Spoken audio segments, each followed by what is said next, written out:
সুপ্রভাত বন্ধুরা, ভক্তিতে শক্তি অনুষ্ঠানে প্রতিদিনের মতো তোমাদের কাছে নিয়ে এলাম। যেদিনকে যেভাবে চেষ্টা করি সোম আর শনি শিবপুরাণ এবং অন্যান্য দিন বিভিন্ন সাধক ব্যামাখাপা থেকে যে আমরা দশমহাবিদ্যার যে অংশটুকু পড়ছিলাম, আস্তে আস্তে করে অনেকটাই এগিয়ে গেছে। এখন পড়ছি আমরা 81 পীঠের কিছু কিছু অংশ, বেশ কিছুটা আমরা 81 পীঠের অনেকগুলো পীঠ এগিয়ে গেছি। তো ছোট্ট ছোট্ট করে দেওয়া রয়েছে 2 লাইন 3 লাইনে। তো ঠিক আছে, একটু একটু জানতে পারলেও ভালো যে কোন জায়গায় কোন অংশ পড়েছে বা মায়ের কি ভৈরব, এইগুলো আমরা জানতে পারলে কিন্তু অনেক কিছু জানা যায়। অন্তত কোথাও কোনো তীর্থস্থানে দর্শন করতে গেলে কিন্তু বন্ধুরা তোমরা সেই জায়গায়, ধরো পার্টিকুলার যে জায়গায় যাচ্ছ তার তো একটা নাম আছে, তো সব জায়গাতেই কম বেশি সেখানে পড়েছে মায়ের কিছু না কিছু অংশ। তো আমরা সেইটা যদি আমরা জেনে যাই, যেখানেই আমরা ট্রাভেলসের সাথে যাই বা নিজেরা যাই, অন্তত সেখান থেকে, হোটেল থেকে, আমরা সেই জায়গা থেকে বা যেখানে আমরা বাসগৃহ নেব সেখান থেকে কিন্তু আমরা সেই মাকে দর্শন করে আসতে পারি। তো অন্তত জানা থাকলে, জানা না থাকলে বন্ধুরা এ কিন্তু হয় না। আর যারা তীর্থস্থান সম্বন্ধে অনেক জ্ঞান অভিজ্ঞতা, তা তাদের কথা বলছি না ভাই। আমাদের মতো সাধারণ মানুষ ট্রাভেলসের সাথে যাই বা নিজেরা যাই, যতটুকু আমাদের দিন বরাদ্দ থাকে আমাদের জীবনের মধ্যে, সেই জীবনের মধ্যে মেন কয়েকটা জায়গা ঘুরে এলাম। কিন্তু যদি আমরা একটু জেনে যেতে পারি এইসব বইগুলোর মাধ্যমে বা এইসব পাঠগুলোর মাধ্যমে, তাহলে কিন্তু আমাদের পক্ষে যে কোনো দেবী অঙ্গ মানে সতীপীঠ এবং তাদের ভৈরব অবশ্যই আমরা কিন্তু দর্শন করে আসতে পারি। তো চলো বন্ধুরা, ভক্তিতে শক্তি অনুষ্ঠানে যারা পুরনো আছো, হোয়াটসঅ্যাপ বলো আর ফেসবুক বন্ধু বলো, যারা পুরনো আছো অলরেডি অনেকজনই মোটামুটি পুরনো হয়ে গেছে, দেখেছি তারা লেখেও, অনেক সময় অনেক কিছু কমেন্ট করে লেখে বা কোনো কিছু জানতে চাইলে সেটাও লেখে।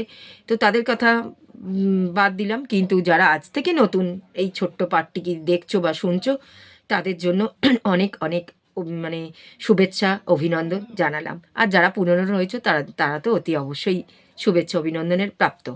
তো চলো বন্ধুরা, আশা করি তোমরা শ্রীহরির দয়ায়, মায়ের দয়ায় আশা করি তোমরা ভালো আছো, সুস্থ আছো, এইটুকুনি প্রার্থনা করব। আর যারা একটু আধটু নানান রকম মানসিক শারীরিক নানান রকম কষ্ট বলেন বা সেই জিনিসগুলো সমস্যাগুলো জীবনে ফেস করছো, তাদের জন্য ভগবানের কাছে অতি অবশ্যই প্রার্থনা করব যেন খুব তাড়াতাড়ি আমাদের দিনগুলো, আগামী দিনগুলো যেন খুব সুমধুর হোক বা অন্তত শান্তিপূর্ণভাবে কাটুক। চলো বন্ধুরা, আমরা চলে যাচ্ছি শিবপুরাণে। আজকে আমরা সোমবার, অতি অবশ্যই যেরমভাবে বলি তোমাদেরকে, সোমবার শিবপুরাণ যাচ্ছি, শিবপুরাণ পড়ে থাকি অন্তত, তো সেই শিবপুরাণেই চলে যাচ্ছি। বলছে, বরের যে সকল গুণ উক্ত হইয়াছে তাহার মধ্যে একটিও শিবের নাই। তাহার বাহন বলবর্দ এবং বসন চর্ম।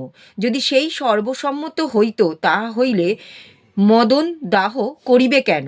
পিশাচাদি তাহার সহায় এবং কণ্ঠ বিষে পরিপূর্ণ। লোকে তাহার এইরূপ অনাদর যে সে গৃহত্যাগ করিয়া বনে বনে ভ্রমণ করে। তাহার জাতির স্থিরতা নেই এবং কোনরূপ বিদ্যা জ্ঞান বা দেশাচারও নেই। সে সর্বদা একাকী থাকে, আর তাহার বৈরাগ্যও উৎকট। অতএব তুমি শিবের সহিত মনের যোগ করিও না। কোথায় তোমার হার আর মহাদেবের সেই সব মালাই বা কোথায়? তোমার এবং শিবের রূপ সর্বপ্রকারে বিরোধী। হে দেবী, তোমার কার্য আমার ভালো লাগিতেছে না। তোমার যাহা ইচ্ছা তাহাই করো। আমি সেই দেবকে বিশেষভাবে জানি, তাই কেবল শ্মশানে বাস করিতে ইচ্ছা যে বস্তু করেন এবং অসৎ মহাদেবের তাহারই সেবা করে। অতএব তাহা হইতে মন নিবৃত্ত করো, নতুবা আমার সমাপ হইতে তুমি গমন করো। এই কথা শুনিয়া পার্বতী ক্রোধযুক্ত হলেন, মানে এতটাই রেগে গেলেন, এবং ক্রোধের সহিত সেই শিব নিন্দাকারী ব্রাহ্মণকে বলিলেন, আমি পূর্বে ভাবিয়াছিলাম তুমি বুঝি আর কোনো পুরুষের কথা বলিতেছ, কিন্তু এখন দেখছি সকলেই জ্ঞাত হইয়া বুঝলাম, অর্থাৎ সব কিছু জেনে বুঝতে পারলাম তুমি শিবের বিষয় কিছুই জানো না।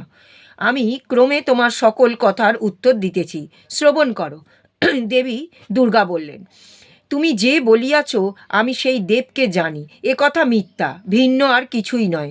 অথবা শিবকে যেরূপ জ্ঞান সেইরূপ বলিতেছ। যেরূপ বহুরূপা যুবা পুরুষও বৃদ্ধরূপে দৃষ্ট হইয়া থাকে, বোধ হয় তুমিও কোনো ধূর্ত ব্রহ্মচারী স্বরূপে আগমন করিয়াছ।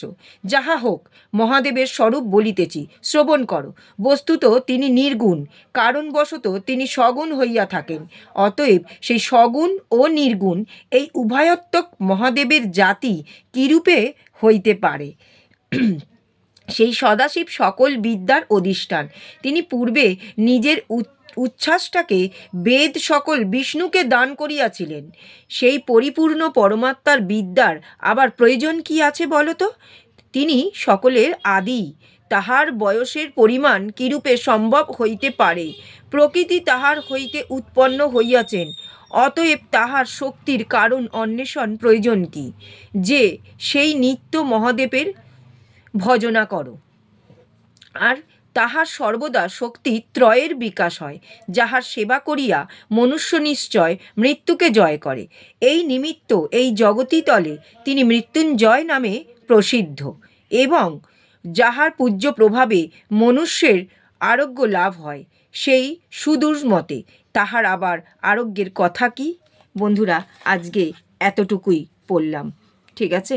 তো চলো, শিবপুরাণ যত পড়ব তত তার মধ্যে অনেক রসকস। একটু মন দিয়ে শুনলে আমরা ছোট ছোট জিনিস, দেবী কখন রেখে গেলেন, দেবী কখন রেগে গিয়ে নানান রকম কথা বললেন, এবং শিবের সম্বন্ধে কি বললেন, নিজের সম্বন্ধে কি বললেন, জগৎ মানে কল্যাণের জন্য কি কি বললেন, সব আস্তে আস্তে কিন্তু জানতে পারবো। শিবপুরাণ এমনই একটি ধর্মগ্রন্থ। তো চলো বন্ধুরা, আপাতত আজকের মতন বিদায় নিলাম। সকলে খুব ভালো থেকো, সকলে সুস্থ থেকো, সকলের মঙ্গলতা প্রার্থনা করে আজকের এই দিনে বিদায় নিলাম। হর হর মহাদেব।